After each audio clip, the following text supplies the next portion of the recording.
नमस्कार।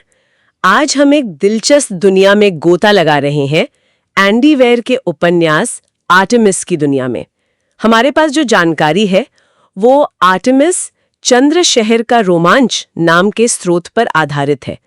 तो सोचिए जरा, आज से कोई 60 साल आगे का वक्त, चांद पर बसा पहला और इकलौता शहर आर्टेमिस।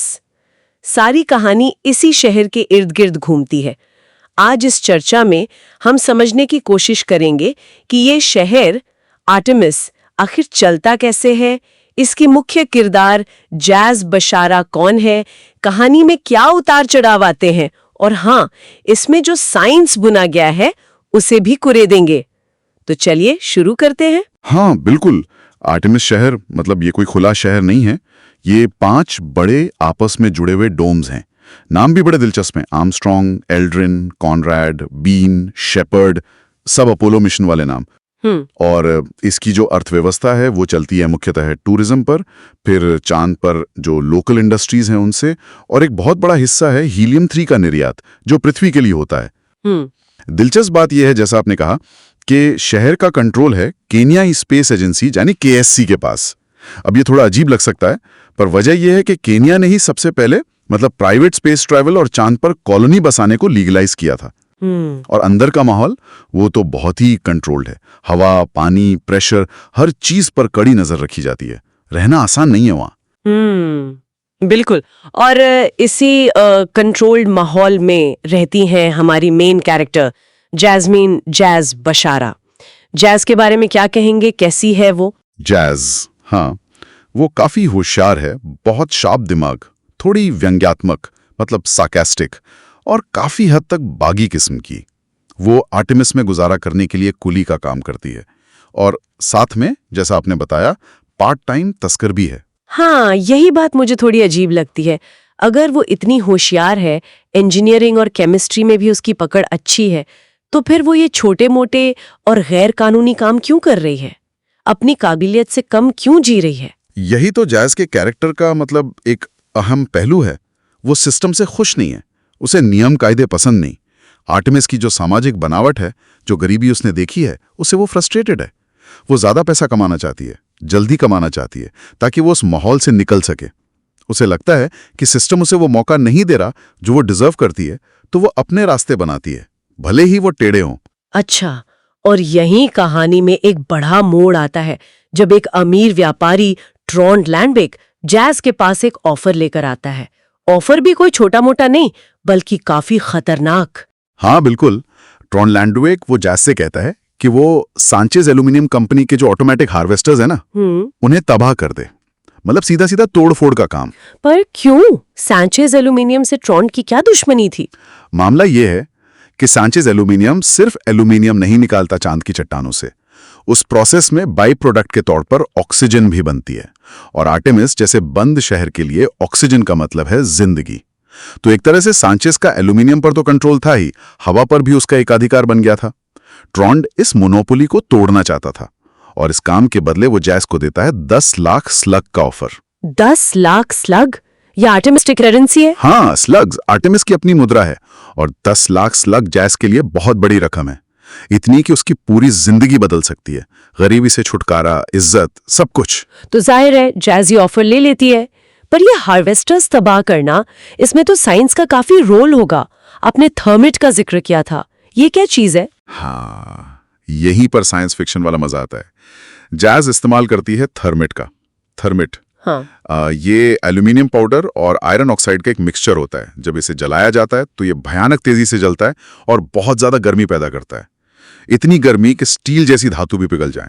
तो जैज का प्लान था इन हार्वेस्टर्स को थर्मिट से पिघला देना, और ये काम उसे डोम के बाहर चांद की सतह पर करना था। एग्जैक्टली, स्पेस सूट पहनकर।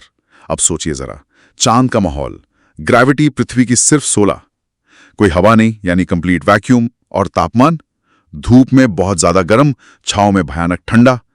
तो स्पेस सूट अपने आप में एक लाइफ सपोर्ट सिस्टम है। प्रेशर मेंटेन करना, ऑक्सीजन देना, तापमान कंट्रोल करना। जरा सी चूक, प्रेशर सील में गड़बड़ी या ऑक्सीजन सप्लाई में रुकावट, और जान खत्म। यह सब बहुत बारीकी से दिखाया गया है। उफ, सुनने में ही खतरनाक लग रहा है। जैज ये काम कर पाती है? हाँ, वो बहुत मुश्किलों के बाद ये काम कर लेती है। हार्वेस्टर्स तबाह हो जाते हैं। लेकिन कहानी यही खत्म नहीं होती, बल्कि यहां से और उलझ जाती है। कैसे, क्या होता है? जैसे ही जेज काम पूरा करके लौटती है, उसे पता चलता है कि ट्रॉन्ड लैंडविक, जिसने उसे ये काम दिया था, उसका कत्ल हो गया है। क्या? कत्ल? किसने किया? पता चलता है कि कातिल ब्राजीलियाई माफिया सिंडिकेट ने भेजा था, और ये सिंडिकेट चुपचाप सांचेज एल्यूमिनियम को फंड कर रहा था, उसे सपोर्ट कर रहा था। अब सांचेज एल्यूमिनियम का एकाधिकार टूटने का खतरा था, तो उन्होंने ट्रॉन्ड को रास्ते से हटा दिया, और अब जेज भी उनके निशाने पर है, क्योंकि वो इस तोड़फोड़ की अकेली गवाह है और उसने उनका प्लान बिगाड़ने की कोशिश की। ओह, तो ये सिर्फ कॉर्पोरेट लड़ाई नहीं थी, इसमें संगठित अपराध, माफिया का एंगल भी आ गया, और जेज अब फंस गई है। हाँ, बुरी तरह फंस गई।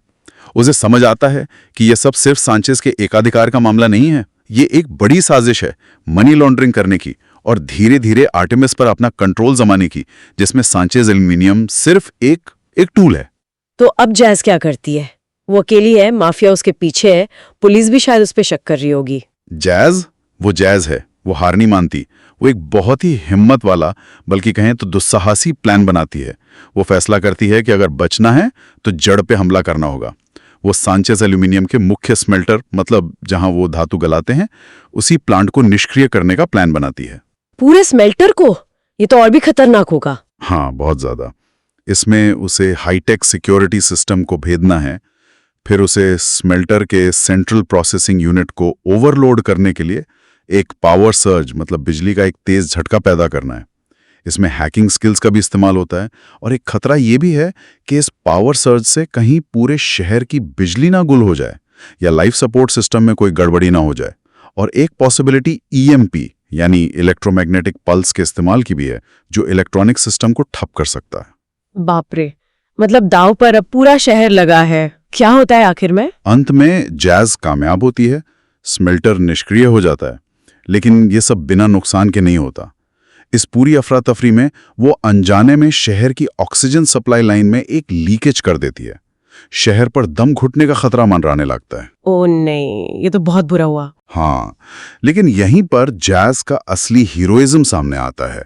वो अपनी जान जोखिम में डालकर उस लीकेज को ठीक करती है। उसकी तेज सोच, उसकी इंजीनियरिंग स्किल्स और उसकी हिम्मत, वो सब मिलकर शहर को बचा लेते हैं। इस घटना के बाद माफिया का जो प्लान था आर्टेमिस पर कब्जा करने का, वो पूरी तरह से नाकाम हो जाता है। और जैज का क्या होता है? क्या उसे उसके पुराने अपराधों के लिए सजा मिलती है? नहीं, उसे जेल नहीं होती। उसकी बहादुरी और शहर को बचाने में उसके रोल को देखते हुए उसे माफी मिल जाती है, बल्कि उसे इनाम में इतने पैसे मिलते हैं कि वो अपनी तस्करी छोड़कर अपना एक लीगल, जायज वेल्डिंग का बिजनेस शुरू कर पाती है। और एक और अच्छी बात होती है, उसके अपने पिता, जो एक सिद्धांतवादी वेल्डर हैं और जायज के तौर तरीकों को बिल्कुल पसंद नहीं करते थे, उनके साथ भी उसके रिश्ते सुधरने लगते हैं।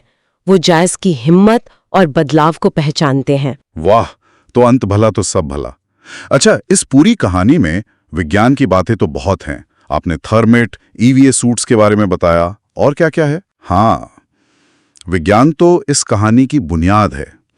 जैसे थर्मेट रिएक्शन तो है ही, फिर चांद पर ईवीए यानी स्पेस वॉक की सारी मुश्किलें और तकनीकें, हवा का दबाव और ऑक्सीजन का मैनेजमेंट कैसे होता है एक बंद कॉलोनी में, फिर चांद की चट्टानों, खासकर एनॉर्थाइट से एल्यूमिनियम कैसे निकाला जाता है, और उसी प्रोसेस में ऑक्सीजन कैसे बनती है, ये कहानी का एक सेंट्रल पॉइंट है। हीलियम 3 माइनिंग का जो कॉन्सेप्ट है, भविष्य की ऊर्जा के स्रोत के तौर पर, इलेक्ट्रॉनिक्स हैकिंग, ईएमपी के खतरे, और यहां तक कि एक पूरी चंद्र कॉलोनी की अर्थव्यवस्था कैसे काम करती है, स्लग्स जैसी करेंसी का होना, ये सब डिटेल्स कहानी को बहुत यथार्थवादी, मतलब रियलिस्टिक फील देते हैं। ये सब डिटेल्स कहानी को सिर्फ रोमांचक ही नहीं बनाते, बल्कि सोचने पर भी मजबूर करते हैं कि भविष्य में ऐसा सच में हो सकता है। बिल्कुल। और विज्ञान के अलावा इसमें कुछ गहरे विषय भी हैं जो उभर कर आते हैं।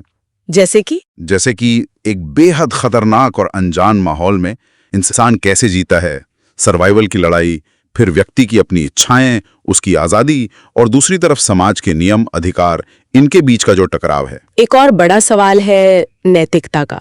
आर्टेमिस एक तरह का फ्रंटियर टाउन है। कानून अभी पूरी तरह स्थापित नहीं हुए हैं, ऐसी जगह पर सही और गलत के मायने क्या होते हैं? जैज़ जो करती है क्या वो पूरी तरह गलत है या हालात उसे मजबूर करते हैं? और सबसे ऊपर ये कहानी है मुक्ति की, अपनी पहचान पाने की। जैज़ का एक छोटी मोटी तस्कर से शहर की रक्षक बनने का सफर। हाँ, ये बात तो है।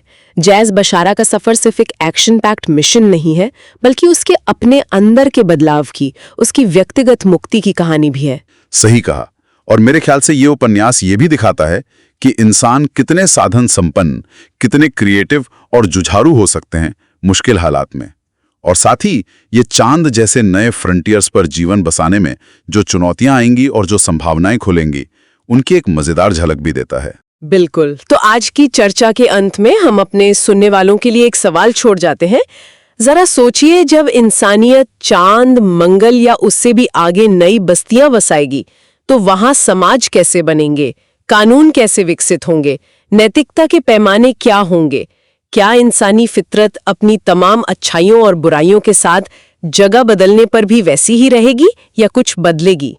सोचने वाली बात है।